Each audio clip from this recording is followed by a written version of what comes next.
India literally, what are we talking about? India has been doing targeted campaigns of what is it called? The Sikh activists that existed on Canadian soil, on sovereign soil in the Western world is completely ridiculous.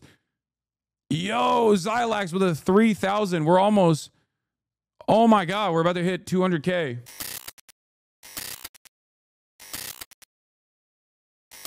All right, we'll get started on why two nuclear powers are on the brink of war, okay? India versus Pakistan. Hold on one second. The Kashmir conflict has shaped South Asian geopolitics for more than 7 decades. The struggle between India and Pakistan over the territory has led to multiple wars, and the area is now one of the most militarized in the world.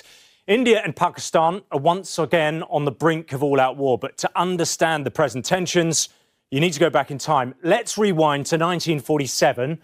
This is what the map looked like when Britain partitioned its former colony. Pakistan, with a Muslim majority, was created in the west, and India to the east with a mostly Hindu population. War quickly followed in October. The Hindu ruler of the Muslim-majority Jammu and Kashmir originally sought to remain independent, but when Pakistani militants invaded Kashmir, he appealed for Indian military help.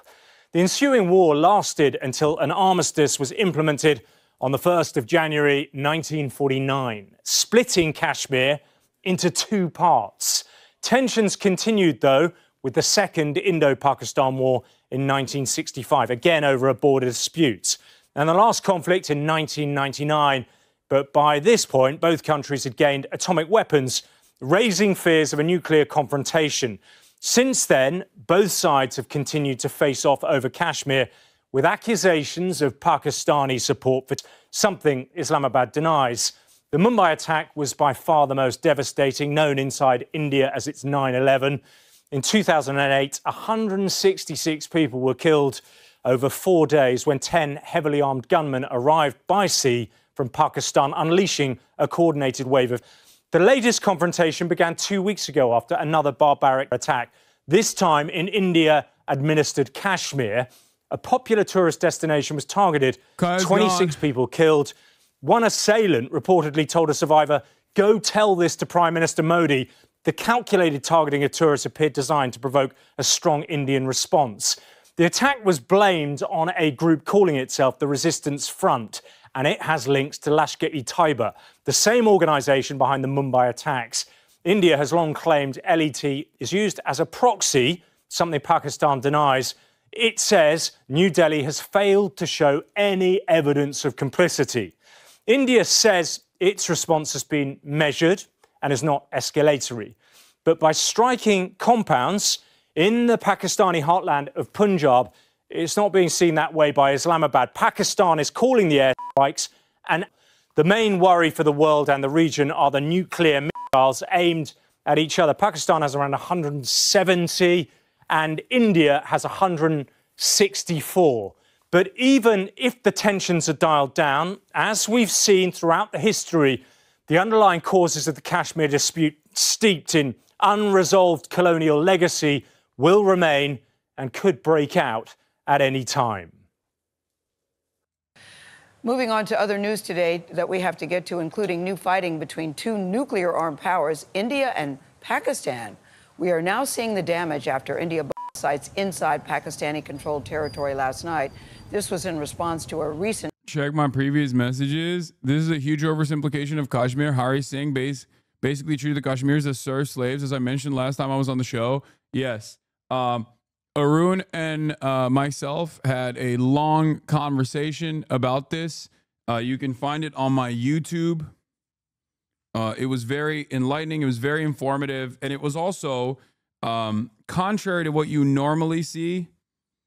Contrary to what you would normally see in mainstream news, it was Kashmir-centric. The focus of the story surrounded the Kashmir population rather than Pakistan or the Indian interests, like the interests of the Indian nation. I don't know where this goes. I don't know. I mean, I don't know where this is going to head. But considering that these are both 2 nuclear armed nations, I feel like It can't escalate beyond this, even though I do feel as though right now we are entering a new meta. We are entering a new territory where international human rights, or even like international human rights, is in the pooper. Okay. Previously, it was only America that got to violate international human rights, and Israel, by extension of America, and sometimes other allies of America, as long as like the people that they were killing were powerless, right? The new world order beyond that is officially becoming everyone gets to do America shit now in their own way, in their own backyard. And it is definitely a scary meta. Like what India did in retaliation to Pakistan is crazy. You can't just conduct an operation and civilian targets on a sovereign nation's territory, on sovereign soil. Yeah. Likely Pakistan will respond in kind using cruiser ballistic targets inside of India proper and Indian administrated Kashmir, as India struck both inside of Pakistan proper and Pakistan administrated Kashmir. Yeah. Like, it's every country is just now doing crazy stuff. India thinks it's inside the club. India has always thought that it is inside the club. India literally assassinated. What are we talking about? India has been doing targeted assassination campaigns of what is it called? The Sikh activists that existed on Canadian soil, on sovereign soil in the Western world is completely ridiculous. Yo, Xilax with a 3,000. We're almost, oh my God, we're about to hit 200K. We can and we will. They were not civilian targets. You would understand if you lost a loved one. I like that everyone turns into Israel the moment that it's like an issue. It doesn't matter what their perspective is. It doesn't matter how they're guided or rooted in empathy in their worldview. It literally, everyone turns into like, no, these are all, and it is what it is. Like, it's perfectly permissible to conduct a military operation on foreign soil without the go-ahead of the country itself. Like, what the f are you talking about? Even if there are literally actual, okay, like straightforward, rugged that India was striking, you can't do that without permission from the sovereign nation that you're striking. And it's not just like India mirroring Israel. Everyone is doing this. Like, every country is doing this. Pakistan has vowed retaliation. I don't know what that looks like yet, but the attacks that Pakistan launched in Poonch don't count. Indians aren't seeing straight. They've become bloodlust. They can't see the consequences of this. Indian cities will be attacked now. I've been jumping up and down. Oof. I mean, I don't know if Arun, maybe I'll have you on in a little bit, like later, because I'm going to be doing something that's not like heavily political in a brief moment, you know? Look, this guy's response is, the USA conducted an operation to catch Osama bin Laden inside Pakistan. Yeah, bro. First of all, that's my point. India thinks it's doing America shit. India can't do America shit. America shouldn't be doing America shit, let alone India doing America shit. That's what I'm saying. Like, there were rules of engagement that people loosely tried to follow to the best of their ability, because there was this attitude overall that stated that you can't do whatever the f you want. Why would a country give permission to another country to them? I mean, it depends. It depends on what the military action looks like. I don't think Pakistan would allow India to enter Pakistan airspace and just like deep into or any part of Pakistan territory. Black smoke. Oh my God. Pope Watch is already coming to a close. All right, ladies and gentlemen, we're going to move on really quickly to raw dogging real quick, because Black smoke is no new pope. Sorry. White smoke is the new pope, right? Breaking. Black smoke emerges from the Sistine Chapel, meaning no new pope yet. Oh my God. For a second, I got excited. That's right. White smoke is the new pope, right? Black smoke means no new pope. Yeah. As you guys know, I'm in favor of Pinoy gang here for the new pope. But here, let's just continue with the story for now. Terror attack. Dozens are dead. Ramy Inocencio has the latest on this. Strategic U.S. partners on the brink of war again. Indian missiles overnight slammed into Pakistan-controlled territory. Delhi unleashed more after sunrise in what it called Operation Sindoor, destroying what it said were 9 terrorist campsites. Taking revenge against Pakistan for gunmen who 2 weeks ago massacred 26 people, mostly Hindu men, at a tourist hotspot here, high in the Himalayas, in the disputed Kashmir region, which both India and Pakistan claim. President Trump weighed in. It's a shame we just heard about it. I guess people knew something was going to happen based on a little bit of the past. They've been fighting for a long time. The two nuclear-armed neighbors have fought 3 wars over Kashmir, killing at least 10,000 people since the 1940s. And now with dozens more dead and wounded, Bharat Mata ki Jai! Bharat Mata ki Jai! Indians celebrating retaliation, Pakistan claiming it downed 5 Indian aircraft and vowing more retribution. Tensions are again spiraling out between the two, fighting and dying over land. And India is holding mock security drills today, prepping for Pakistan to launch a counterattack. These include air raid sirens, simulations for blackouts if they occur, and rehearsals for evacuation across the country. Adriana. All right, Ramy, thank you so much. It's what the world feared and Pakistan expected.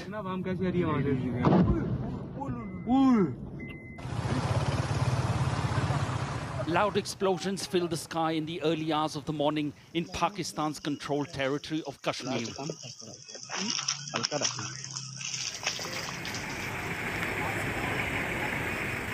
Pakistan claims people were killed, including a child, and several injured, describing the attack as a blatant act of war.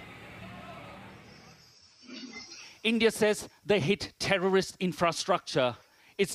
I'm from India, watching from India, but they say no civilian has been killed. They have targeted terrorists. I'm totally okay with your Palestine and Israel perspective, but India never targets innocent civilians. All states target innocent civilians, okay? The notion that India doesn't target innocent civilians is fucking insane, okay? Every state targets innocent civilians. What are you talking about? Like, look at the fucking headline, dude. Pakistan officials say 26 civilians killed in attack. Are we, what is happening, man? Efendim, I'm live. What's going on? Are you okay? Defense Ministry released a statement saying altogether 9 sites have been targeted. It's crazy. Our actions have been focused, measured, and non-escalatory in nature. No Pakistani military facilities have been targeted. India has demonstrated considerable restraint in selection of targets and methods of execution. These steps come in the wake of the barbaric Pahalgam terrorist attack, in which 25 Indians and 1 Nepali citizen was murdered. We are living up to the commitments that those responsible... Yeah, Pakistan run health agency. Just like Hamas run health agency, I guess. Like, is this going to turn into Hindutva fascists versus like Muslims? Therefore... the Western world's attitude on it is going to be like geared towards undermining the Muslim side to be like, well, it's Pakistan. They're Muslim. Obviously, they're freaking lying, right? Like that's, I suspect that that is what like the angle is going to be. Oh my Lord. I don't know why, but Mossad tweet that no aircraft is shoot down. What Mossad? Ay, ay, ay. Okay. Responsible for this attack will be held accountable. Pakistan Air Defenses says they have downed Indian planes. Those claims have not been confirmed. There has been intense shelling and firing across the line of control. A Muslim captain from India led this, so don't call this Hindu versus Muslim. Oh my God. Oh my God. Okay, dude, listen, I'm gonna keep it $150 with all of you guys, okay? The more you talk about it like this, the more I'm beginning to develop a level of resentment, because this is literally turning into like, this is just Indian Hasbara. Like, what the fuck? Are you gonna act like Modi is not a fucking Hindutva fascist? Like, what are we doing? Is that not the case? Like, totally separately from this from this situation. Like, oh, dude, it's a Muslim captain that led this. Okay, I guess. Okay, then let's just rewrite all the pogroms that have taken place. You know. Meanwhile, every single defender of these actions is basically fucking baying for blood, baying for Muslim blood specifically. Ay ay ay.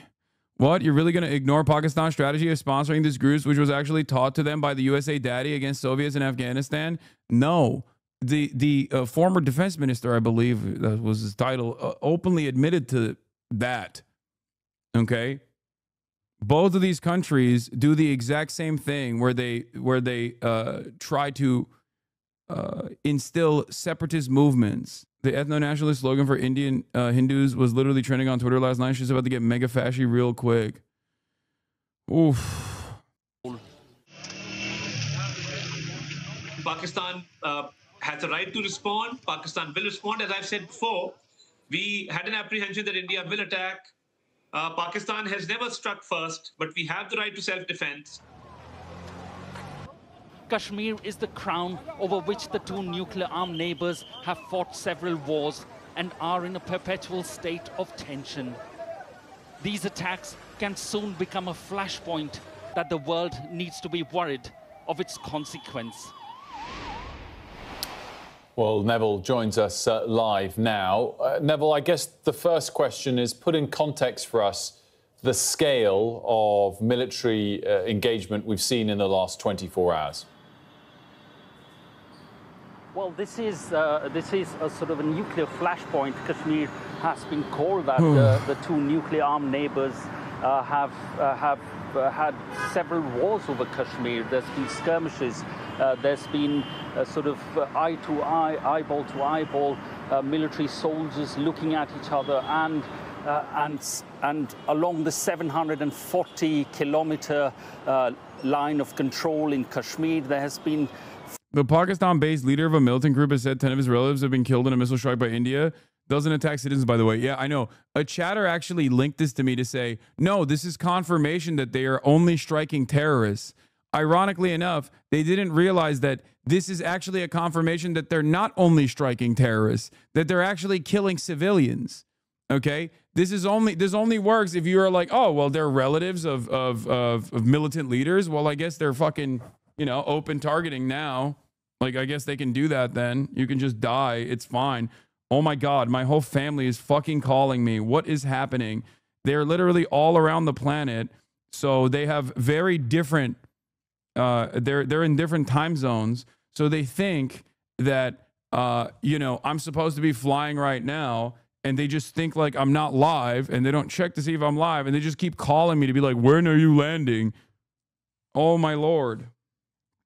The Pakistan-based leader of a militant group has said 10 of his relatives have been killed in a missile strike by India. Masood Azhar, chief of Jaish-e-Mohammed, Jem, said his older sister and his husband, his nephew, his nephew's wife, his niece, 5 children from his family were killed in a strike on a mosque in Bahawalpur, Pakistan. India launched strikes on sites in Pakistan and Pakistan-administered Kashmir on Tuesday night. Islamabad called the strikes a heinous act of aggression. Ro Khanna defended India? Are you fucking kidding me? India took a response that helped take out some of the terrorist networks? Are you joking? Come on, dude. What the hell is going on? What is this? Sorry. Please try to pronounce it slightly better. Love you. Dude, come on. Dog, Ro Khanna met with Hindu nationalist commentator Abhijit Iyar Mitra. This is nothing new to me. What the fuck? Firing, shelling, small arms fire since the time the attack happened on the tourists in Pahalgam on the 22nd of April. They've been continuous firing across the line of small arms fire, but now overnight we've seen these heavy shellings. India has said that a number of people have been killed and also a number of homes have been damaged in the Kupwara region. Now, we can't confirm that, but across the line as well, there's been information of damage. Do I think China will try to interfere in a significant way? Yes. This is happening in their backyard. This is incredibly threatening to their global stability initiatives. So yes, I do think that they will try to intervene. Oh my God. Also, India plays a very important role in America's trade agenda. Okay? India is supposed to be our guys over there in terms of like a manufacturing hub that we can use as we try to get everyone else to decouple from China. Okay? Congressman Ro Khanna slammed for meeting Hindutva ideologue on India visit. Analysts say Khanna's meeting shows that he doesn't want to alienate the Hindu Indian diaspora vote bank in the U.S. India, BRICS starting off to a strong start. Okay, dude, calm down. Like, BRICS shit is just leverage, okay? It's weird because Pakistan also is operated by the Pakistan is in some ways also, you could consider it like maybe not a vassal state, but close to a vassal state in terms of American interest, especially its intelligence community. Like its intelligence agency is what dominates the country. So we have interest in both sides of this conflict, both parties in this conflict. Obviously, with India, we have more, I guess we have like the manufacturing interests. And they're very important to our trade agenda because, yeah, Pakistan is basically a friendly with both America and China. It's a holdover from the Kissinger days. Yeah. It's crazy because remember when I used to joke about how like, oh, America should just arm Hamas and then also Israel, arm both sides, and you come out on top. Both sides are now buying your weapons. That's basically India versus Pakistan to some degree. You know what I mean? Like both sides are to a certain degree using our weapons against one another. It's fucking crazy. Unlimited money glitch unlocked. Masood Azhar, the man who brought jihad to Britain. This is the guy whose family died. His family got wiped out. Masood Azhar today heads one of Pakistan's most violent militant groups, was once the VIP guest of Britain's leading Islamic scholars.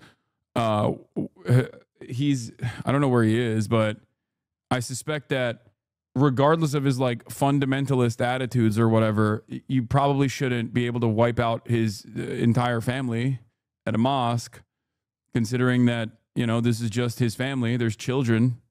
That's insane. Like what, how do we decide that this is an appropriate military target? Like what is going on? This used to be a big fucking deal, man. This used to be a big deal when America would flub a military operation because they killed like a bunch of family members.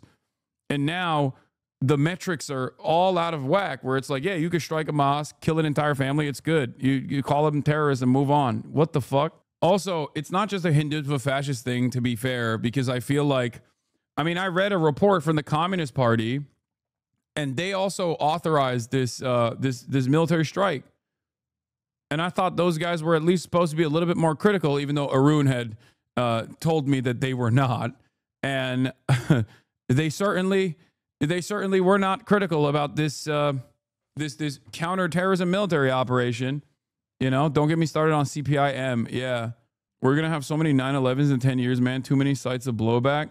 India launched strikes on sites in Pakistan, and Pakistan administered Kashmir on Tuesday night. Islamabad called the strikes. We already covered that. China said they support Pakistan. Pakistan is their only escape if they get besieged in the sea. The main reason the West is all over India is because they want to use India to fight China.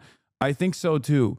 If I'm going to look at it from a reductive perspective and like look at what America's interests are, America is, America is looking at the situation and looking at the instability in the region, and I assume thinking about this instability is not necessarily really that bad because it causes fear for China in its own backyard.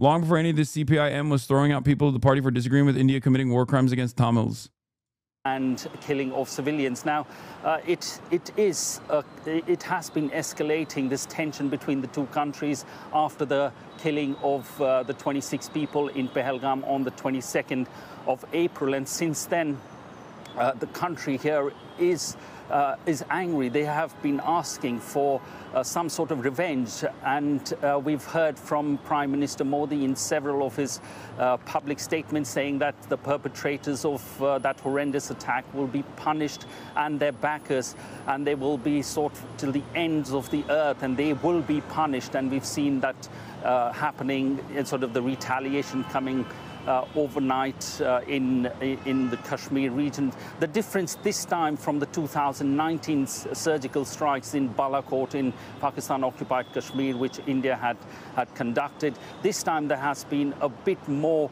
not only in the Pakistan-occupied Kashmir, but also across the international border, which makes it even more dangerous now. The attacks have taken place in sovereign Pakistan, and therefore the sort of the toning up of this escalation is quite high. We understand there's going to be a press briefing very soon by the Indian Defense Ministry, which further details of this. But at the moment, the tension's very high between the two countries. Just a few minutes ago, the Foreign Minister of India has put out a statement on X saying the world must show zero tolerance for terrorism. And this is what India has been talking about. The terrorist launch pads and their sympathizers and terrorists will be brought to account.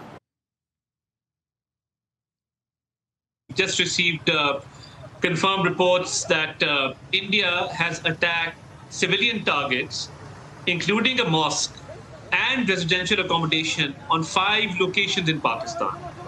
And as per the initial report, chatters that keep saying this is like Israel versus Gaza. It's not. And this is not Israel versus Israel either. This is like Israel versus Iran, except Pakistan's involvement is loosely identified, even though there is historical reference to jihadist elements or Salafist elements like growing in and getting training inside of Pakistani borders as a direct consequence of America's interest in the region, specifically in Afghanistan and elsewhere. But this would be closer to Israel versus Iran rather than Israel versus Israel or Israel versus Gaza.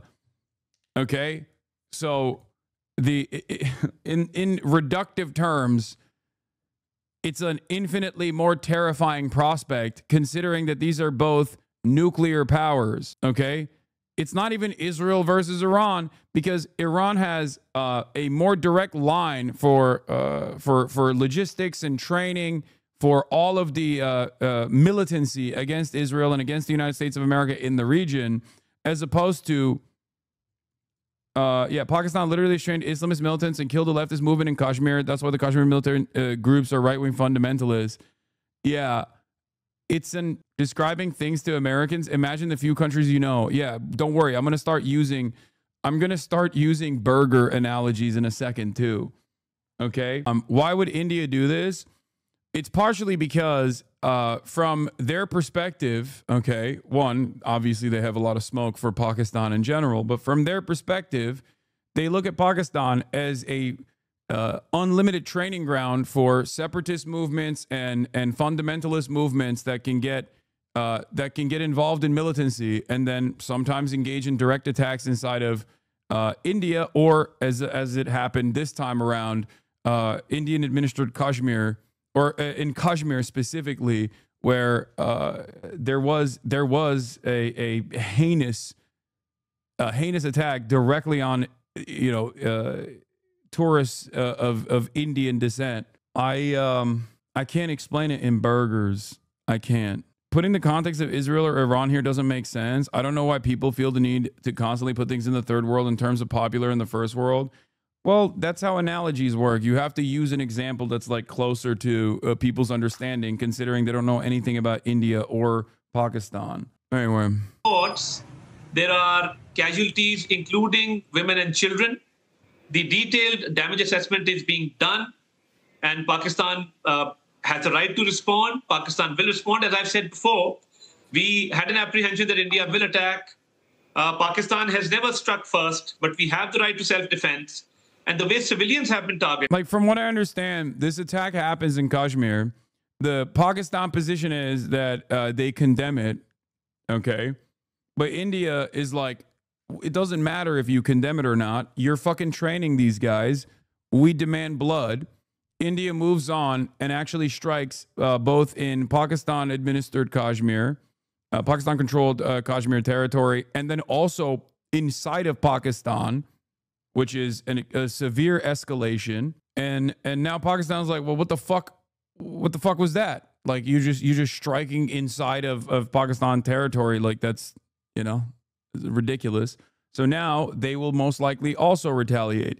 India claims that their retaliation was actually restrained. Let's see what happens if you know. Let's see what happens if Pakistan returns the favor in a similar measure. And I have you know, pictures and images of women and children who are badly injured in hospital. So civilian localities, accommodations, and a mosque which has been attacked. There were no terrorist camps. I myself took foreign journalists and local journalists to an area near the line of control where India had alleged that there are terrorist camps. You see, we are the frontline state against terrorists. How can we... I'm just going to pick up on a couple of points, Mr. Atul Tarar. You said that you've already received... I just said nothing's going to happen? No, that's not what I said. I said I don't know what's going to happen. Images of women and children who have been injured. This attack took place roughly about an hour or so ago. Will you be taking international and local journalists to the sites? Because in the past, when Pakistan has made such claims... Holy fuck, this interview has 4.3 million views in 18 hours. They haven't allowed any journalists... I'll stop you right there. I had planned to take them tomorrow morning. We had a plane ready. We had reached out to journalists. We had a confirmed itinerary, a confirmed plan to go to Bahawalpur tomorrow. And I was supposed to fly to Bahawalpur at 7 a.m. in the morning. And at around right after midnight, India has carried out these attacks. So we were going to Muridke, we were going to Bahawalpur, and we were taking 35 journalists with us, including foreign and local journalists. So I was just preparing for the visit tomorrow. As I had visited the LOC, we were going to Bahawalpur, and we had to visit this exact place. And the journalists were already ready for the journey. So I think this has been a very, very, I think, unfortunate step by India. We condemn it. We are responding. But to target civilian population, it's extremely unfortunate. Just to point out, Minister, the Indian armed forces say that altogether 9 sites have been targeted, that they haven't hit any Pakistani military facilities. These are terrorist camps that they are hitting. Let me make it very clear. There are no terrorist camps in Pakistan. Pakistan is a victim of terrorism. We are fighting the terrorists in our western regions, on our western borders. We are the frontline state against terrorism. We've laid down 90,000 lives in this war against terrorism. India, on the other hand, when we had the Jafar Express hijacking, an intense hijacking incident, India did not even condemn it, let alone express some concern about that incident. So India has been sponsoring terrorism by assassinating Sikhs in US, in Canada, in Australia. We captured a spy by the name of Kulbhushan Yadav, who's a commissioned naval officer. Can I just point out to you, on my program just a week ago, your Defence Minister, Khwaja Asif, admitted that Pakistan has for decades had a policy of funding, backing and using terrorist groups as proxies in the country. In fact, cut military aid to Pakistan because he accused Pakistan of playing a double game. So when you say there are no terrorist camps in Pakistan, that is going against what General Pervez Musharraf has said, what Benazir Bhutto has said, what your defence minister said just a week ago. In fact, what Bilawal Bhutto said to me a few days ago, he said that terrorism and funding and backing terrorist organisations has been and was part of Pakistan's history. Post 9/11, let's talk about post 9/11 scenario. And let me be very clear.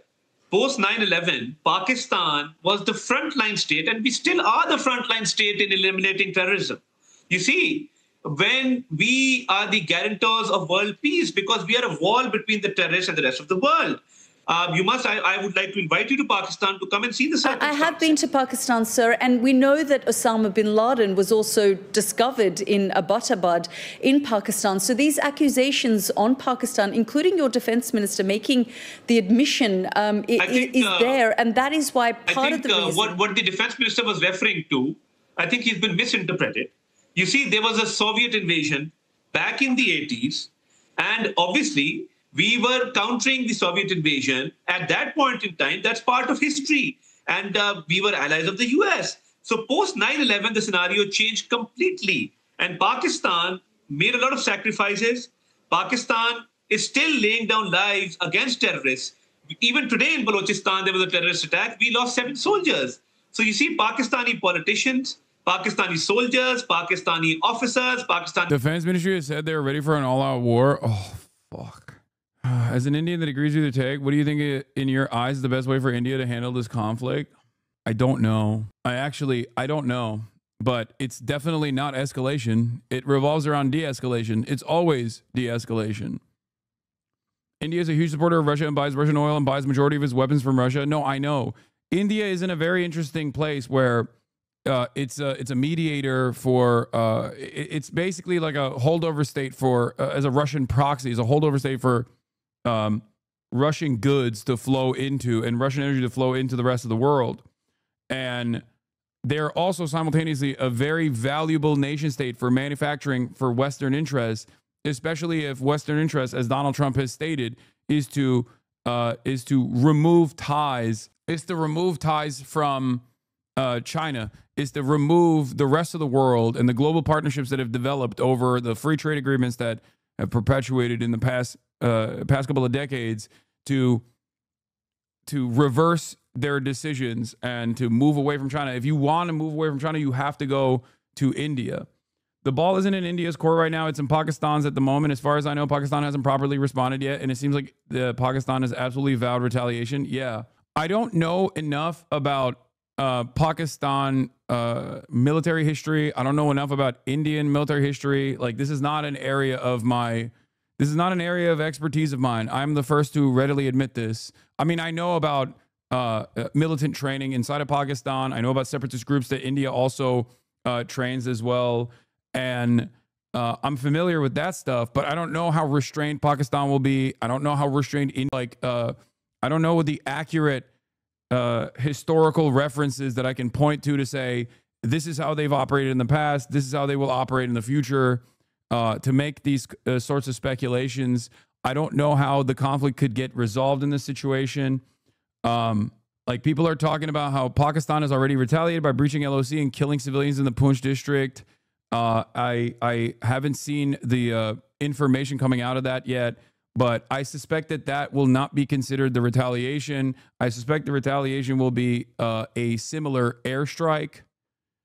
Like what India did, Pakistan will most likely do to the best of their ability to India, which is crazy, especially because these are, I'm going to stress the importance of this, these are both nuclear armed nations, okay? Learn the history on stream at a later date. No, I mean, I will definitely do more reading on this matter and try to develop a better understanding of it, considering that this is obviously going to be a serious... For 2 weeks, India had been... This is obviously going to be a serious point of contention coming up. Promising retaliation for a deadly attack on Indian civilians. When it came overnight, it was the largest series of airstrikes carried out in decades. 3 people killed here in Muzaffarabad, in Pakistani-controlled Kashmir. It's not like a you hit me, so I hit you type situation either, though, because India's argument in this situation is that the terror attack that took place in Kashmir, that was directly because of Pakistan.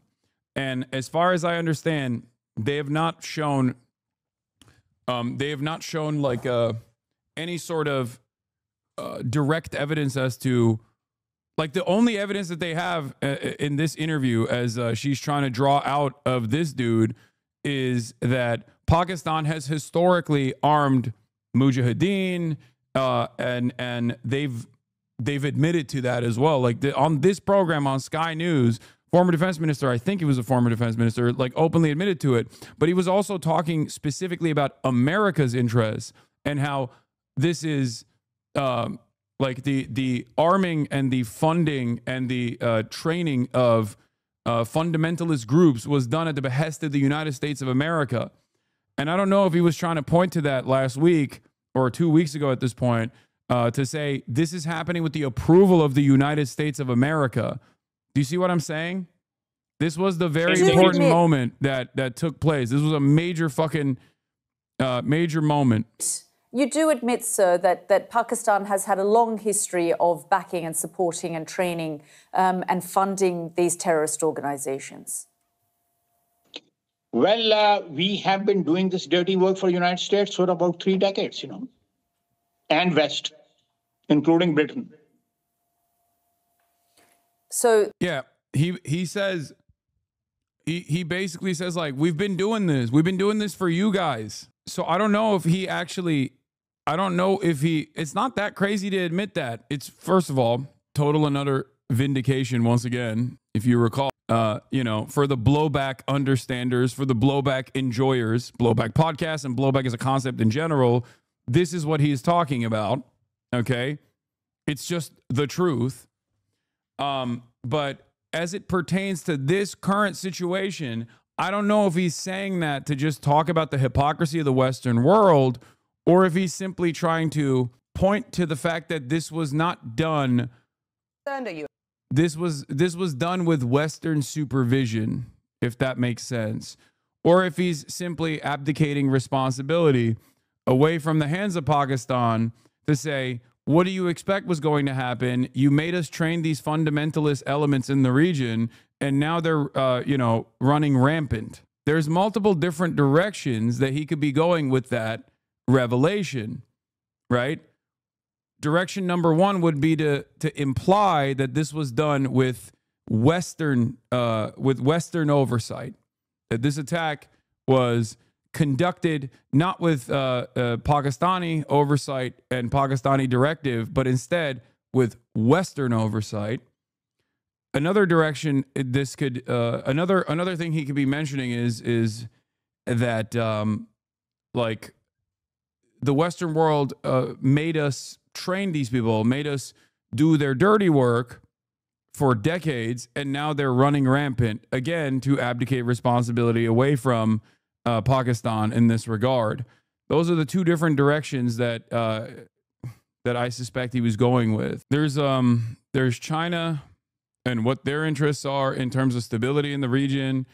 There's America and what their interests are in terms of stability in the region. So I am certainly confused as to where this will go. But here is drop site news. Pakistan claims to have shot down 5 Indian warplanes and one Israeli-built reconnaissance drone during retaliatory air combat. 3 Dassault Rafale fighters, 1 Sukhoi Su-30 MKI, 1 Mikoyan MiG-29, 1 Israeli-built IAI Haran reconnaissance drone. French intelligence sources have confirmed to CNN that at least 1 Rafale fighter jet was lost in combat. The officials added that France is still investigating the other possible losses of the advanced jet produced by French defense manufacturer Dassault Aviation during the fighting on May 6. India confirmed that 3 aircraft crashed within Indian territory and that 3 pilots were injured, but has not confirmed all Pakistani claims, including drone loss. Wreckage of the French Mika air-to-air missile was found near Bathinda Air Force Station in India, indicating intense aerial combat. Pakistani Defense Minister Khawaja Asif said that the country was preparing for an all-out war on Wednesday, raising the possibility of nuclear escalation, while adding that Islamabad still hoped to find an off-ramp to the conflict with New Delhi that began with a militant attack on civilians in the disputed region of Kashmir last month. Video scattered debris purportedly of an Indian Air Force Rafale and Mika launcher used for firing short-range air-to-air missiles in Bathinda, India. Can't even hit Pakistan without losing your Jaisalama. I mean, dude, come on. They also have a competent military and, surface-to-air missile systems. Yeah, this is state versus state. It's a little different. I think we've gotten too used to, like, America, the most powerful military on the planet, lasering fucking dudes in sandals, and too used to Israel, backed by the most powerful force on the planet, lasering fucking entire families inside of mosques and hospitals and shit, where, yes, when you actually engage in state versus state combat, it looks a little different. This is even scarier to some degree than like Ukraine, which is operating as a U.S. proxy in this regard against Russia, which is unjustifiably invading Ukraine. Ukraine has a lot of limitations in terms of what kind of defenses they can implement against Russia, because America has consistently told them what they can and can't do, right? So this is Like, even with Ukraine versus Russia, when you look at a competent standing military in Ukraine and the amount of penalties that the Russian forces will incur in the process, now think about like no holds barred, Air Force versus Air Force, surface to air missile systems that are not locked into like what their strike priorities look like, what the range of usage looks like by the United States of America, because Pakistan doesn't have those limitations in the same way that Ukraine did, for example.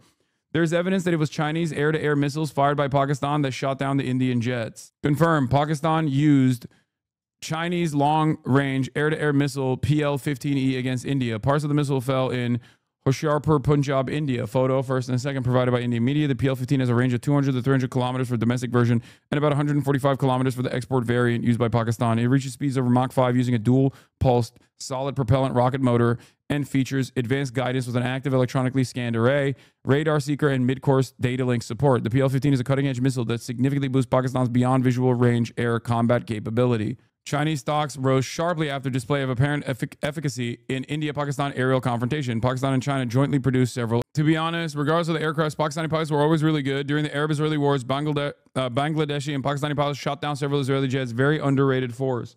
I've heard this as well. It feels like it will likely be a minor scrape-up. There's not rationale for true war that I've seen. What exactly is non-negotiable between the two? Seems like India just needed to send a strong message to their citizens, but I don't know. Yeah, I mean, it does make me feel like there is one party here that actively wants this to be. Modi took a popularity hit in the last election, as we covered extensively. And when you are a authoritarian strongman and your common enemy is Muslims inside of your own boundary and Muslims all around, and you are a Hindutva fascist, a supremacist of sorts, then yeah, making this or wanting to turn this into like this is what Pakistan did. This is definitely Pakistan's doing. We have to do everything in our power to hit back with major force. It feels like that there is an escalation coming from one side as opposed to the other. It's terrifying. And what's worse is there's unfortunately a lot of warmongering right now in India leading up to this. And now there's warmongering out of Pakistan as well. Indians are not understanding the implication of India attacking Bahawalpur or Sialkot at all. Is Pakistan the main aggressor here? Well, if you think that the fundamentalist groups that did this attack are directly operating under the Pakistani directive, something that the Indian government has not presented enough verifiable evidence on thus far, then this is Pakistan hitting first and then India striking back. But so far, I don't think that is confirmed.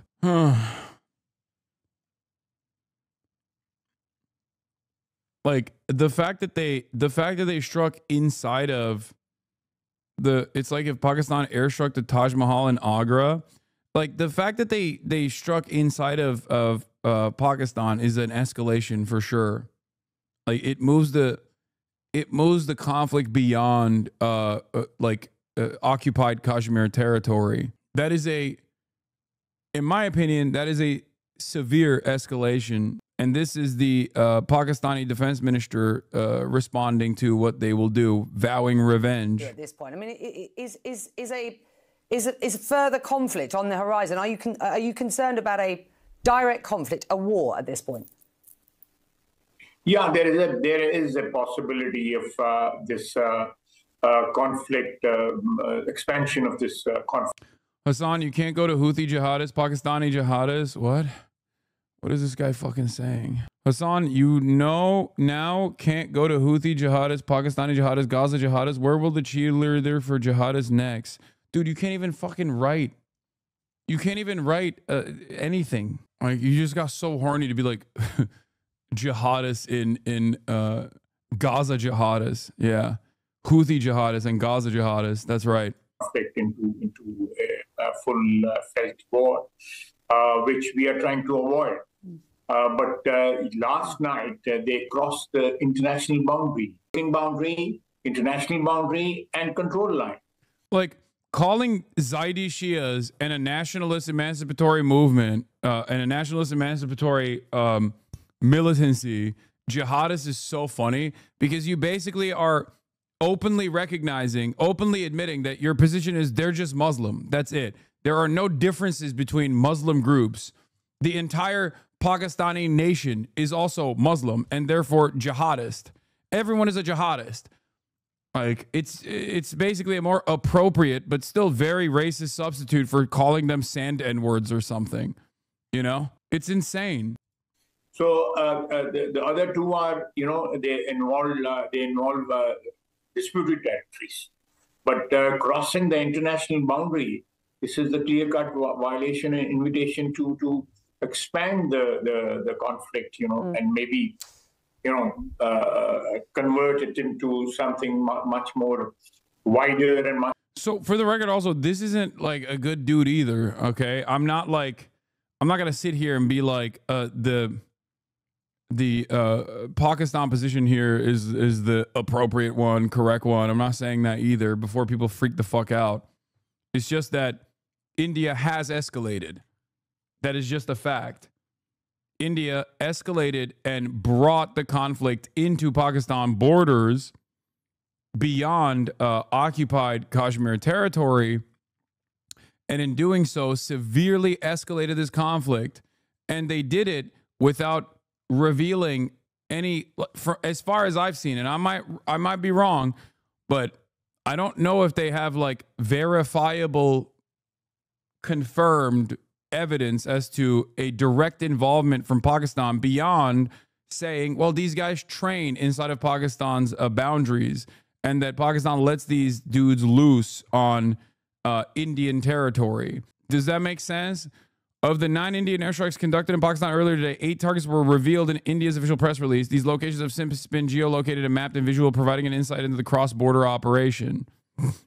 Asmin is saying India is right, too based. Well, that's not surprising. India just started investigating after attacking Pakistan. NIA, the National Investigation Agency of India, appeals to people to share information on the Pahalgam terror attack, releases phone numbers. The fuck? Bro, you're supposed to do this. You are a terrorist for supporting Pakistan. I feel like you're supposed to do this before you decide to. You are clearly one-siding this. You are not acknowledging the fact that Pakistan has harbored terrorists for years in this attack on those camps. No, I'm not. I'm not saying that that isn't happening at all. What are you talking about? That's the only thing I do know about the history of Pakistan is specifically that. What you're talking about, what you claim to, what you act like I am not acknowledging. I am acknowledging that. That's some of the few things that I do know about the history of Pakistan is specifically that, because of my interest in Pakistan being almost entirely about American involvement in Pakistan. That's some of the few things that I know about Pakistan is that. His chat is shitting on both sides because both are brown. I've seen some saying Allahu Akbar when Indians are on screen. I feel like that's going to be an interesting take. That's going to be an interesting takeaway from a group of individuals that don't know anything and don't really care to understand it. And they're just like, lol, but we hate both sides. I guess we'll fall on the side where, whoever's against the Muslims, I guess we hate less. India said it was targeting terror camps. They attacked innocent, unarmed civilians. There is no truth to their claims. There were no such activities here. We live here. We've never seen anything like that. They just did this to spread fear and assert their aggression. India says it hit 9 terror-related targets, that it showed restraint by avoiding military and civilian sites. But Indian missiles struck deep into Pakistan itself, well beyond Pakistani-controlled Kashmir. This was Bahawalpur, where India said it hit a compound belonging to the militant group Jaish-e-Mohammed. Another destroyed mosque in Muridka, where India said it struck the headquarters of Lashkar-e-Taiba, another group fighting Indian control in Kashmir.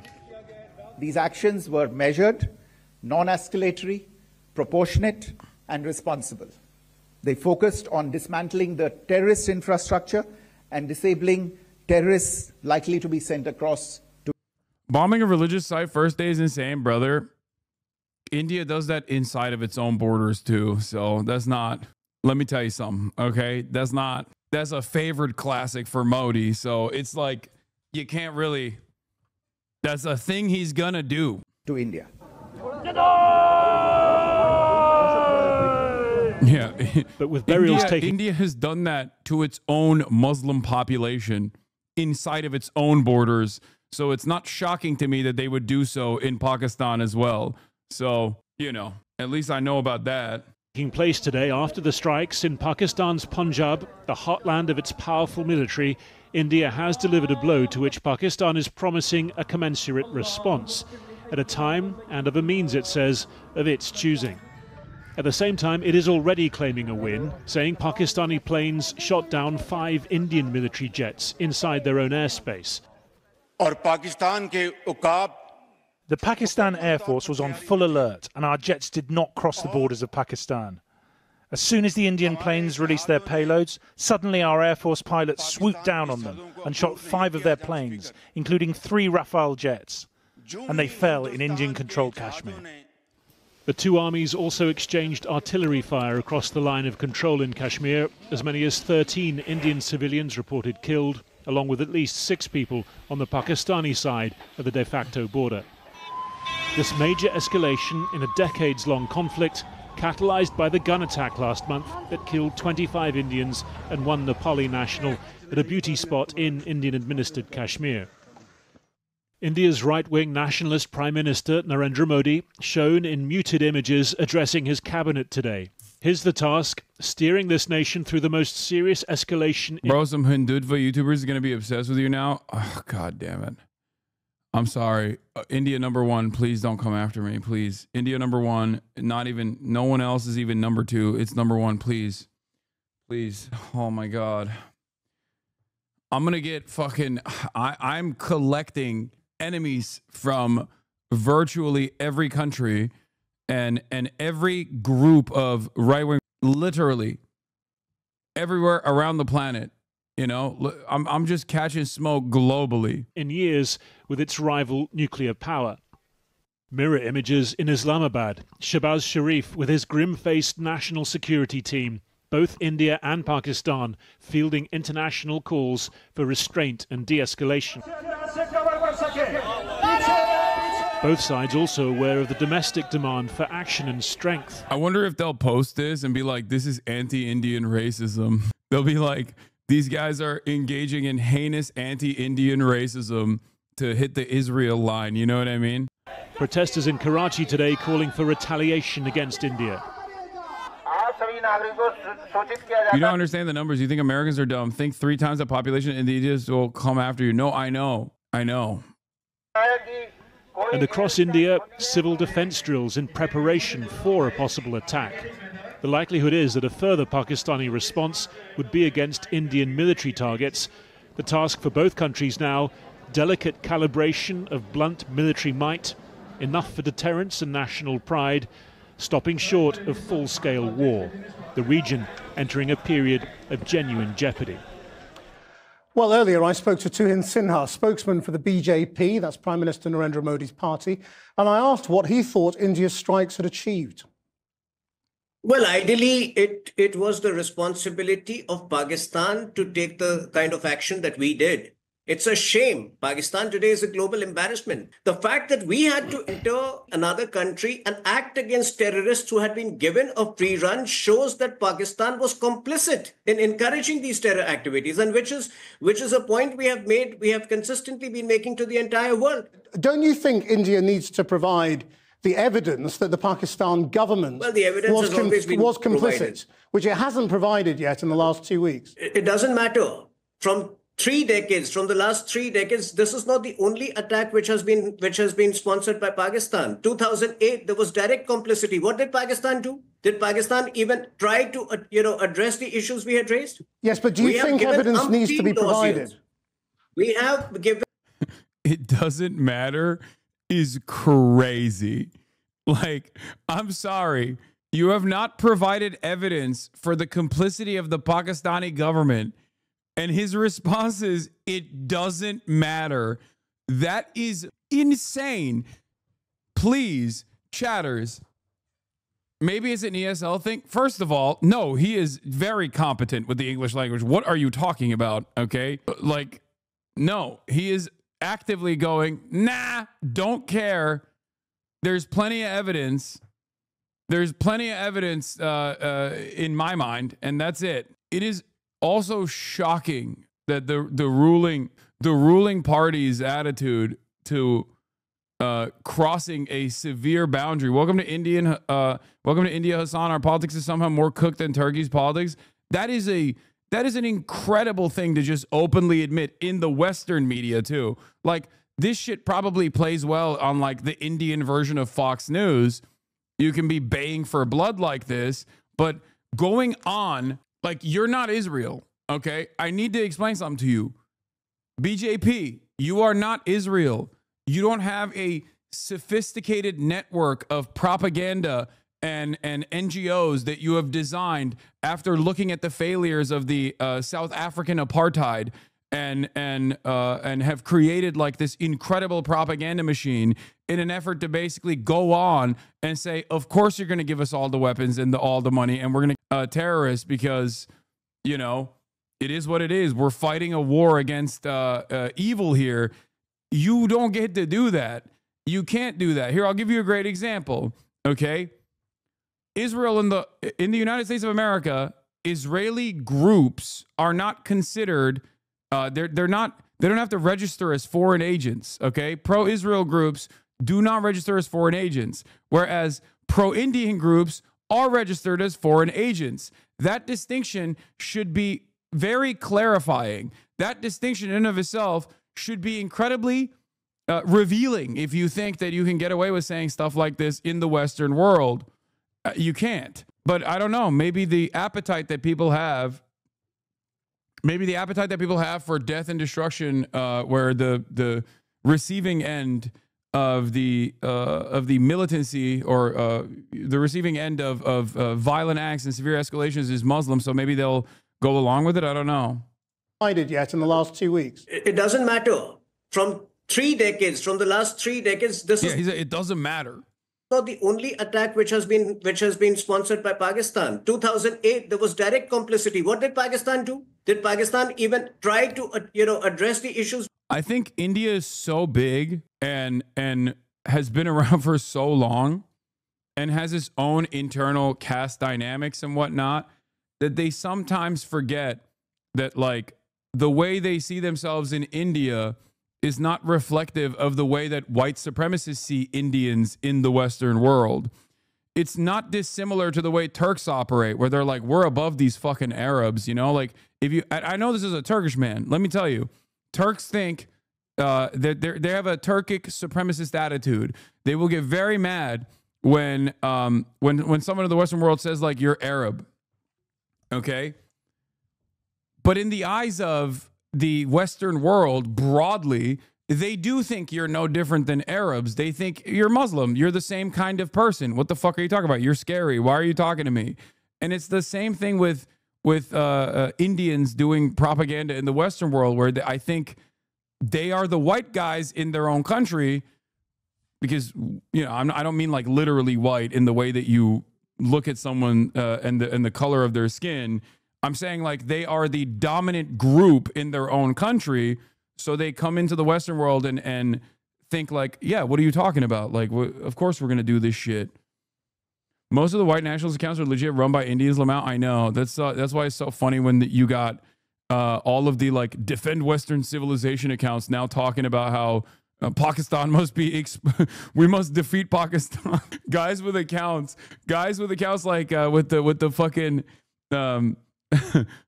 white statue in the PFP posting suspiciously a lot about how Pakistan must be nuked to defend England, I guess. Greek statue PFPs really locked in on this conflict, and not from the perspective of the likes of Asmongold, for example. You know what I mean? Because that would be like Asmongold's perspective on this would be like the normal average white guy who doesn't give a shit because they're both brown.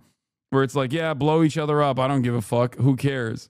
Brahmin and North Indian Sangis think they're descendants of the Aryan race. This literally happened on primetime Indian Fox 1 news network. This happens all the time. Brahmin and North Indian Sanghis think they're descendants of the Aryan race. That's why they constantly attach themselves to white supremacy this way. We had raised. Yes, but do you think evidence needs to be provided? We have given umpteen dossiers to Pakistan. In fact, between 2004 to 2008, there was a time when almost on an average every 35, 40 days, there would be a big terror attack in India through bomb blasts. Every time we would provide. Slowly starting to feel every non-white nationalist account is just an Indian Hindu cosplaying as his greatest fantasy. Every person in every nation will celebrate their nation's victory, except Abdul from India. Hindus won an international cricket tournament hosted by Islamic nation during the holy month of Ramadan. Who hosts? Pakistan. Who lost? New Zealand. Who's crying? Radiant Christian, Zionist, Justice Crusader really dialed in on the latest and greatest of Indian racism technology.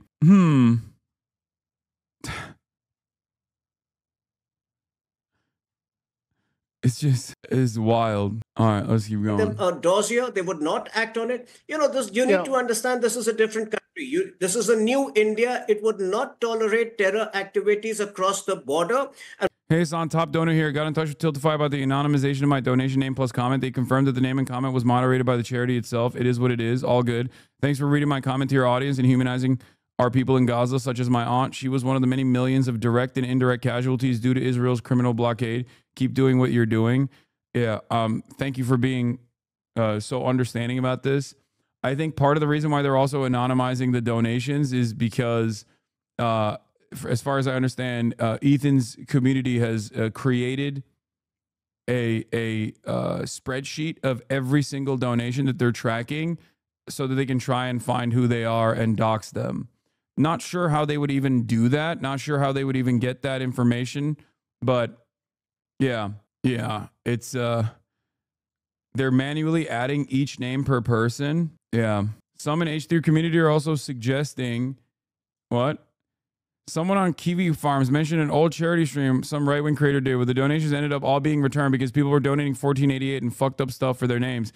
It would genuinely be sad if a charity had to give back the money because of that kind of thing, but I would laugh my ass off at snark, to be honest. What an incredibly unhinged thing. What an incredibly unhinged thing to point to. Yeah, Ethan's community doing canary mission shit. Not Zionist, by the way. I know. Why would they have to give the donations back? Yeah, because if they were doing like racist donations, then yeah, it would be the Sex Destiny fans put their flair in there. So was Hila Kleiner to identify each other. Okay, I don't know about all that. This 186,000 follower account is also Indian. I'm 99% sure. There's a lot of Hindu posts. Who would you want to win the war?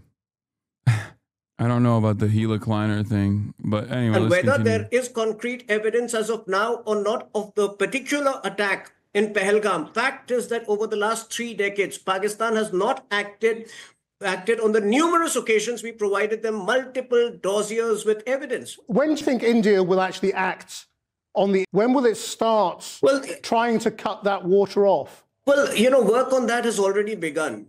There are 4 new hydropower, there are 4 new dams which have been commissioned, to arrest the free flow of water to Pakistan. But these things are we would not be providing every details on public platform, because there has to be an element of surprise. There has to be an element of speculation. Oh, the guy that posted that. The guy that posted that also is a Destiny poster. Nice. Classic. Shocking. In these activities. What's your allies saying? I mean, in the past, we would have seen the Americans urging restraint and the Brits as well. What are your allies saying to India about possible escalation here? We want partners at this point of time. We are not looking for preachers. The US is with us for sure. They may or may not act in a certain manner or may not put certain words in a message, but we know for a fact that US is with us. They have a very firm anti-terror stand, and therefore, Pakistan does not get the same support from Islamic countries which it used to get at one point of time. But it does have support from China, doesn't it? Well, China has been restrained. I won't hide the fact that China, we don't have, there is a trust deficit between India and China. But again, China has been pretty restrained. China has not openly supported Pakistan. Tuhin Sinha, thank you very much indeed. Thank you. Well, I'm joined now by Hina Rabbani Kar, a former Pakistani foreign affairs minister who pushed for closer ties with India. And if you were in government now, would you be arguing for retaliation or for de-escalation? God, if I could only contextualize what has happened in our region because of the impunity that has been provided to a belligerent, rogue, terrorist state that India has become. And the spokesperson, whatever his name was from BJP, and whatever he said about India is entirely true. India is not the same India, the India that was a democratic India in India, which was a secular India. This is the India of a man, Prime Minister Modi, who was denied entry into the United States, was not issued visa there because of his record of human rights, of human killing in Gujarat. So this is the India that we're talking about, where hyper-nationalism and electoral gains has allowed them, not once, back in 2019, and even before that. I think it all started when I first started calling the world's attention to India becoming a rogue state, when they decided to do away with Security Council resolutions and re-annex Kashmir, occupied Kashmir, at will, and saying now this is India's territory and no one could challenge them on that. But it was an attack on Indians that started this round of violence, wasn't it? Look, absolutely, let's start with that. And you know how many attacks there have been on Pakistanis in Balochistan, which we have evidence that we have shared with the UN, unlike India, which decides to say it has no need to share any evidence. As this spokesperson of that Hindutva party, which is dividing India, which is dividing the region and the world, to be honest, said to you in your own program that they have no need to, because there's such impunity that they have no need to. All they have to do is make an accusation and then strike, go against international borders, forgo international law, humanitarian law, go and attack civilians. It has the right to. So you sitting in the United Kingdom right now. But why has Pakistan allowed these groups to prosper in Pakistan? Why has it not taken action against them itself? You are making a supposition over here, and you are assuming that Pakistan has not taken action against terrorist groups when we have lost both civilians and military at higher number than, frankly speaking, any other country to report to terrorist action and to try and protect our country from terrorists. We have repeatedly said to India that terrorism... Wouldn't this be like if Pakistan held India accountable for like Balochistan separatist movements and then struck directly into India? Like I feel like isn't that what it would look like? Like if they directly struck inside of India to be like, well, there was active terror from Balochistan separatists, India. No, they hold India responsible for Balochistan separatist movements. Yes. And just like there is validity to the claims that India is making in terms of like some of these Salafist movements, some of the fundamentalist movements are getting training inside of Pakistani borders. From what I understand, there's also evidence to suggest that they are getting Balochistan separatists are also in a similar situation within Indian boundaries. The point I'm trying to make is that Pakistan has not struck back into Indian territory in the aftermath of like an attack or something. Like they hold India responsible. India holds Pakistan responsible. It's not, I'm not saying that like Pakistan is a country that is not engaging in its own version of what India is doing. Yeah. Pakistan aren't entirely small being country either, but Pakistan attacking Agra or Ludhiana for Balochistan is insane. Yeah. Like it would be akin to Pakistan directly striking inside of Indian territory by claiming, well, Balochistan separatists are actually being trained and armed inside of your boundaries. So tit for tat. How much do you think India being a manufacturing hub plays into when it comes to EU looking the other way when it comes to India's human rights violations? I don't know. Is a common problem. It's a regional problem. It's an international problem. We need to put forces together for sane elements to come together to be able to deal with rogue elements. But when the state decides to use whatever is at its disposal to become a rogue state, a state itself becomes a terrorist state, then where do you go other than the United Nations or even the Security Council? Now in favor of the maximum support Balochistan is getting from India is some couple of millions of dollars. Now does India send its active trained fighters from India to Pakistan to attack Pakistani civilians? You'd be making a mistake to think that. Retaliation. I mean, you carried out peace talks with India after the Mumbai attacks. But do you now want Pakistan to hit back? I call myself an indefatigable optimist in Pakistan vis-a-vis India, because I looked at myself as a citizen of the region, a citizen of the world, and saw that entire poverty in the subcontinent and everything that we had done was not chances of prosperity, but the other way around. When I was foreign minister, the Pakistan People's Party government decided to start trade negotiations with India to really move away, because I believed I was a generation which was post 1971, and there was no question of wars again. Right, but And should then, Pakistan unfortunately, hit now? I mean, let's come back to my very first question. Should I am they absolutely retaliate going or should to- they step back? So should Pakistan wait? Yeah, that chatter. I mean, look, I don't know. I mean, cursory analysis here, but solid bits of evidence proving that India supports terrorist forces in some Pakistani areas like Balochistan province, providing them with money, weapons, and training. Some sources close to the matter told the Global Times. While continually suppressing some of its rivals and neighbors in the international community with the excuse of anti-terrorism, India secretly funded terrorist forces in Pakistan in various parts of the South Asian countries, such as the separatist plague Balochistan, inciting local secessionists to undermine regional stability through terrorist attacks. They revealed. Obviously, this is a very biased article, by the way. Through looking into historical materials related to the news reports from both Pakistani and Indian media sources, the Global Times found that India has a long history of backing terrorism in Pakistan. India's involvement in destabilizing Pakistan is a matter of serious concern. The case of Kulb Hussain Jadhav, serving Indian naval officers, is clear evidence of state-sponsored terrorism and subversive activities. By the way, this isn't to say, I need you to understand something. This isn't to fucking say that, Pakistan has a right to, one, rip through the Balochistan separatist movement and then simultaneously strike India. I'm not saying that at all. What I'm simply stating is, if you're looking at state actors on both sides of this conflict, one state actor has escalated to a degree where Pakistan has not. That's all I'm saying. It would be akin to Pakistan saying, well, there's evidence that you have offered direct training to Balochistan separatists, so we're going to strike Indian targets. Again, it's very similar to Kashmir in that the legit grievances of the Baloch against Pakistan are buried in the broader rhetoric of Pakistan versus India. Baloch have legitimate grievances with Pakistan and Kashmiris with India. Their voices are silenced in the broader geopolitical theater that India and Pakistan are playing. Yeah. For India to make a next claim at will, whichever parts of Pakistan, inside Pakistan's sovereign territory, to make claims unsubstantiated. I get this is to say, why don't you give screen time to Pakistan terrorists? Where did the past terrorists live, train, and were born? Brother, first of all, wait, what? Has never strived for democracy. India, like every other democracy, has ups and downs, but there's a whole entire midnight between India and Pakistan. She is so full of trash, but they don't have camps in India. Ironically, the camps are still in Pakistan. I get this isn't to say, why don't you give screen time to Pakistan terrorists? Where did the past terrorists live, train, and were born? What did she say that was like up?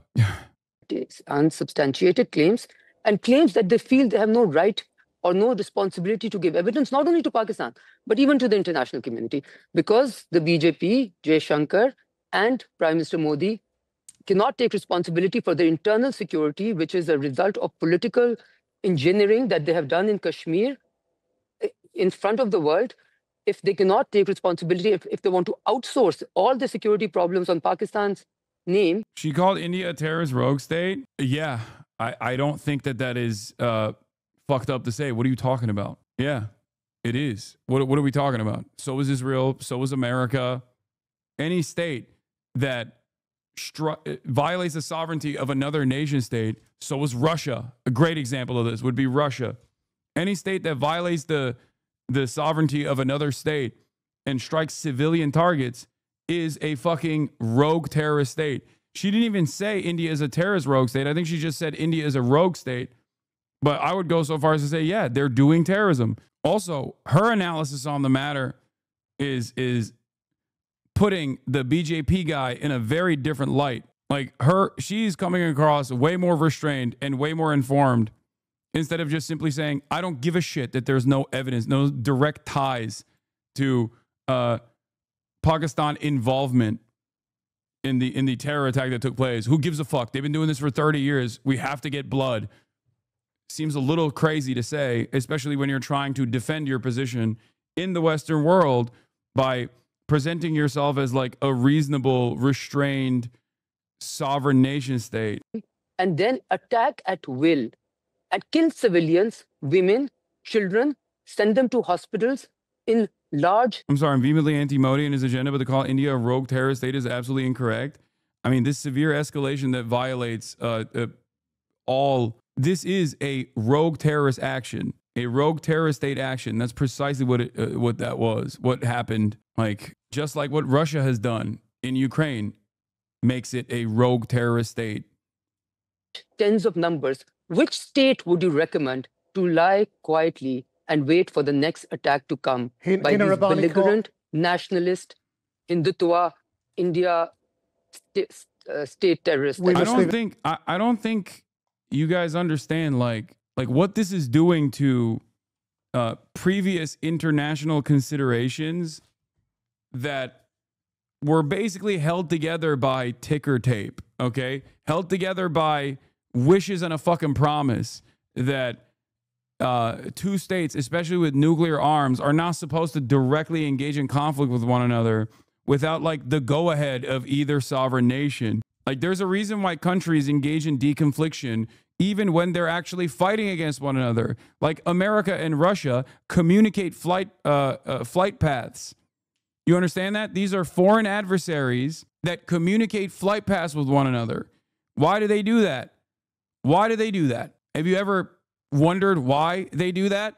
It's so that what is happening right now, does not fucking happen. And the very fact that even if you have direct evidence, of Pakistan involvement, okay, the Pakistan government's involvement and protection, you still have to be restrained when dealing with these sorts of affairs, especially when you're talking about another nuclear armed state. If there's any proof that they directly targeted civilian locations and harmed civilians, I would agree with you. So far, I have not seen evidence. What? What do you mean? We just looked at this article. What are you talking about? Militant group chief says relatives killed in India strike. They hit a mosque, chatter. They killed children in a mosque. The fuck? That's completely insane to do. Thank you very much for joining us. So how has it all come to this? And is there any player on the global stage who can step in to encourage the two sides to move towards a peaceful resolution? India and Pakistan had only been independent for months when they fought their first war over the fate of Kashmir in 1947. Thousands died. Chatters, he immediately said, okay, my bad, I hadn't seen that, okay? It's fine. Like, he just didn't see it. Before a UN-brokered ceasefire. Muslims count on others' restraint so they can take advantage of others' reasonability, just like China and their blatant theft of intellectual property and processes, and using others to own court systems against them while foreigners lose all legal action in China. Yeah, China, the Muslim nation. Muslims love it when others are restrained so they can take advantage of others' reasonability. Yeah, Muslims love taking advantage of the restraint that America demonstrated after 9/11, where it went on a complete destabilizing mission, tens of millions of people displaced, millions of people killed directly through war in countries that were not even remotely involved with 9/11. Ironically enough, in an effort to hunt down the people that we had trained in the past, sometimes inside of Pakistan, ironically enough. Wow. So much restraint. So much restraint. When I think about the way that the Western world treats Muslim nations, restraint is not the first word that comes to mind. But then also, I doubly find it hilarious that you said just like China, the Muslim nation of China. You can't even shake this guy. And yet Western nations still accept them in their own countries, in our own lands. What does this have to do with American foreign policy? People think their own state's designation of terrorist applied and withdrawn whimsically are the end-all be-all of who's a terrorist and who isn't. There's a subjective designation by your state, and then there's actual definition of terrorism objectively applied globally. Most countries at the pinnacles of power engage in terrorism frequently and capriciously. Yes. Left the majority. So you admit that Pakistan is a training hub for terrorism? Yes, and for the record, so is India to a certain degree, okay? Yes. Pakistan has been historically a training hub for terrorism. Literally. Why is this news to you? Yes. Who, for whose interest is the question you must ask. For whose interest was Pakistan a training ground for terrorism? I wonder who played a formative role in this happening. The thing that pisses me off is that India and Pakistan were essentially countries entirely whole cloth manufactured by the elites, both of Muslim and upper caste Hindu background. If you actually look at who was in the Muslim League in Congress, it's entirely upper caste Muslims and Hindus. The dichotomy between Pakistan and India is entirely fake. Yeah, RSS is a terrorist group in India, dude. What are you talking about? And they are significantly, they have significantly more influence and prominence within India than fucking ascetic jihadist or Salafist groups do in Pakistan. This is, again, not even a defense of Pakistan. I am perfectly cognizant and also very aware of the training grounds and the madrasas that existed inside of Pakistan. Who benefited from that, I wonder? Muslim region divided, with the promise of a vote to allow Kashmiris to have a say in their future. But that never happened. In the wake of a second war in 1965 came the establishment of a de facto border known as the Line of Control, a heavily fortified stretch of military outposts. There have been several flare-ups since with cross-border firing. I'm going to give you guys whiplash after this is done, by the way.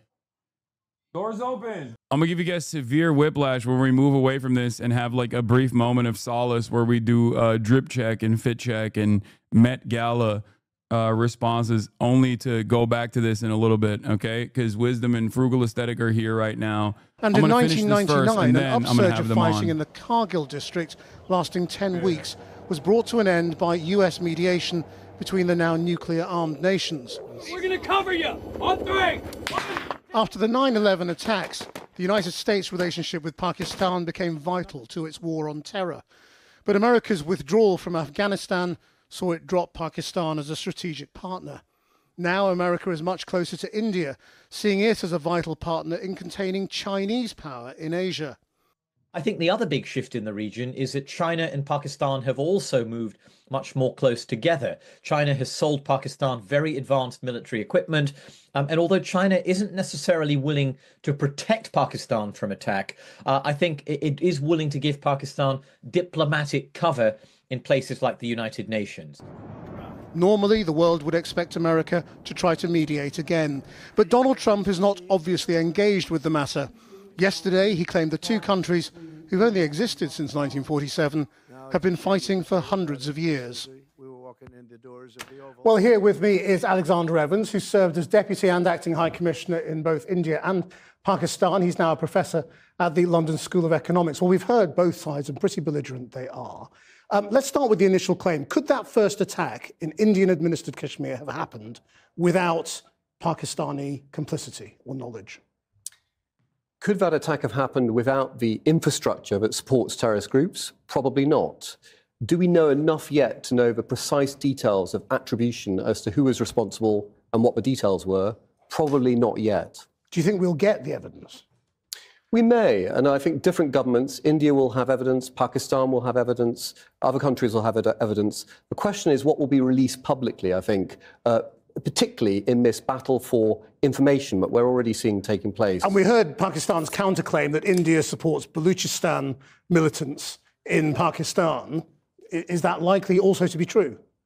I think what you get is allegations on both sides. The challenge here is discerning what is accurate from what is not. What we do know is that a large group of tourists were gunned down in Kashmir, and that has triggered the most serious crisis between India and Pakistan that we've seen for, I would argue, well over a decade.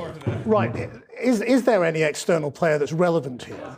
Or is this a bilateral question that they need to work out themselves? The ultimate decisions, I think, in Delhi. These are two sovereign nations, they're proud nations, and they'll make decisions that they see in their own national interests. The interesting question is how much Islamabad may listen to Beijing, given the proximity of Pakistan and China. And China has played a discreet and quiet role in crises past. But what you're seeing is a chorus of different states engaged, encouraging de-escalation. We got a 1K dono, anonymous 1K dono, hell yeah. Not necessarily condemning India's choice to take military action. And what would China's position likely be? Because China is also in dispute with India over... I'm realizing how deep nationalism for India is ingrained in me before my eyes in the wake of this escalation. Every point you're making is so logical, but there's an internal resistance within me that's getting sad/mad, and I have to actively work to shut that part off and listen to the merits of the arguments. Just saying everyone isn't perfect, chat. It's okay to be on a journey. Hell yeah, chatter. I mean, that's what's incredibly important to do in a situation like this. And it's one that I have also had to go through when thinking about like Kurdish resistance in Turkey or even unlearning the way I was taught about the Armenian genocide in Turkish education. This is a very important moment of reflection, and it's at the heart of my commentary to try to get people to develop a different understanding of the world. And it's the same thing that I do for Americans who also look at the situation and develop resentment and lean into their biases from the jump. Lean into their biases from the jump and just try to comfort themselves by refusing to entertain an alternative perspective.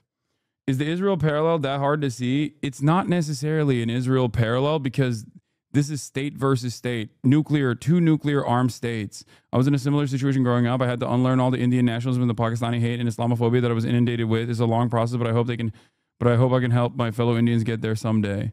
Yeah, exactly. A part of Kashmir. My sense is that China's risk appetite in terms of India-Pakistan relations is not that different to the risk appetite in Washington or London or Paris or indeed in Riyadh. Most other countries don't want to see India and Pakistan go to war. I think it can be argued that India and Pakistan's populations and governments don't want to go to war. But this crisis is anchored on a terrorist incident and a policy by India that has been in place for some time that said that there would be attacks or a response. I'm sorry to interrupt you, but you're being clip-chipped again live on air. Boner Box on East Stream and try to dissect the history of the context speaker response. And apparently you believe that Jews control America. Lamau, please, I can't do this anymore. What? Okay. I have guests here and I can't cover that. But is that the I saw that clip that they were trying to falsely smear me with. There's a clip out there, I think on one of the subreddits, that they're using / the actual context of the situation too. So this community's fucking bricked. I swear, I know. Anyway, it's just false smears over and over again. It is what it is. I think it's one of the most resilient aspects of my